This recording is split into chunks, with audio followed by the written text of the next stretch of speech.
أهلا وسهلا يا رمضان شهر التوبة والغفران مرحبا بك رمضان رمضان شهر الذكر والإحسان أهلا وسهلا يا رمضان.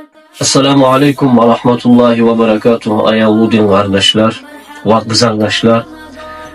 Buna bize yetişip geldi Ramazan ayı. Bari bizden kutlayman bu Ramazan ayı buna.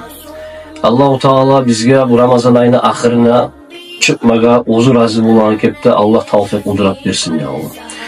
Ramazan ayı geldi kardeşler. Ramazan ayıga aru yengelerimizde çuyulup aru ibadet etmeye girişey, hareket eteyik. Allah-u Teala bizim günahlarımızdan geçsin için, Allah ne razılığını almak için. Vadağda Ramazan ayı bitkenlere kardeşler, Ramazan ayı bitti de koymayın. Aru şu Ramazan ayı da eke ibadetlerimizni dağda uzatmaya geliyor Ramazan ayı olunca bizge Allah nasip etsin. Bari bizler din kardeşlerine atımdan kutlayman, Allah sağlık versin, Allah kabul etsin, ilden yılya esinlemen geçtirsin ya Allah. Vesselamu Aleyküm ve Rahmetullah. أهلا وسهلا يا رمضان شهر الصدقة والإكرام مرحبا بك رمضان رمضان أهلا وسهلا يا رمضان